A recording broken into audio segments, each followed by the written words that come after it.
Breaking news! Breaking news! Let's talk about it.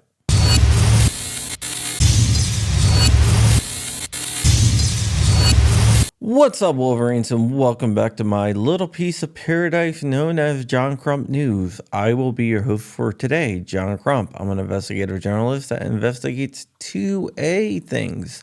And be sure to like, comment, and subscribe because it really helps me grow my channel. Today we're going to be talking about Gun Owners of America and their attack on the CCIA in New York, which is the Concealed Carry Improvement Act, which is not an improvement on concealed carry, but yet that's what New York calls it. If you recall, Gun Owners of America has sued New York in the past over the CCIA. The judge in the case said that even though that the law is unconstitutional, and he lists very many reasons why it is unconstitutional, he dismissed the case because Ivan Antonyuk was so law-abiding that he was not going to break the law.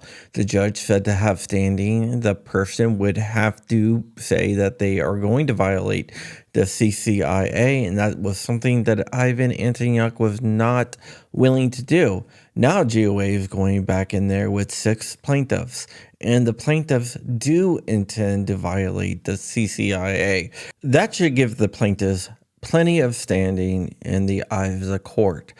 GOA is going to ask for a temporary restraining order against the CCIA, which would go into effect immediately and prevent the CCIA from being enforced. They are also asking for a preliminary injunction and permanent injunction against the law, which should shut down the law. With the judge already saying that the law is unconstitutional, I don't see how he cannot issue the preliminary injunction and the permanent injunction, as well as the TRO, because he said the only reason that he did not issue any of those is because Antonyuk is too law-abiding. And now you have citizens that are saying that they will violate the CCIA, which gives the GOA case a very good chance to succeed. There are several other cases challenging the CCIA. There is one by the New York State Pistol Rifle Association, known as Bruin 2, that is in the Northern District of New York. Unfortunately for that case, they drew a Obama judge, so I don't know what the chances of succeeding there is. The judge is not exactly a friend of the 2A community, so I don't have high hopes for that. And then there is the FBC case out in the Western District.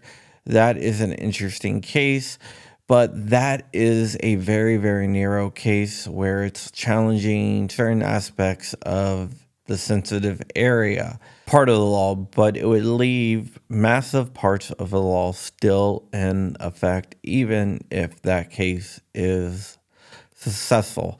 So the GOA case is the case that holds the most promise for knocking down the most parts of the law and also succeeding on the merits. This is the case that I'm really, really curious to see how that works out. I hope the other cases succeed as well, but I think the New York State Pistol Rifle Association case will be slow played by the judge, and the decision will not come anytime soon. So I think the GOA case will be decided before then.